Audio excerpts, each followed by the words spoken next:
Today I would like to turn our attention to 1 Corinthians chapter 10, verse 14, and I want to address the sacred secular distinction, why this concept is important.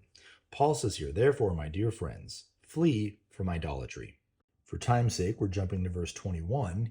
He says, "You cannot drink the cup of the Lord and the cup of demons too.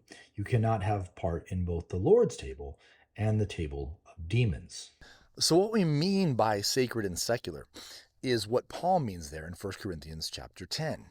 And that is that the meal we eat as Christians, though it's common food, becomes sacred because of our worship unto God and because of the context in which we do it in, which is with other believers. Likewise, to eat food sacrificed to idols is a sacred act unto these idols, unto these demons. And so Christians aren't to partake in that act. However, if the Christians eat this same meat that's sacrificed to idols, but they buy it in the marketplace, in the secular context, and eat it, it's fine because there's nothing impure or unholy about the meat itself. It's the context in which the meat is eaten that becomes impure or unholy. So I just got here to the gym, and let me ask you this question. Is what I do here on this machine as important as what I do in church on Sunday? Is lifting weights as important as praying unto God or worshiping or reading the scripture? I hope you would say no, that somehow those things are more important. Well, why are they more important?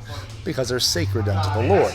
This is something that's secular. That doesn't mean that I leave the Lord at the door then, that I somehow act differently in here. The Lord is the Lord over all, even over the secular realm.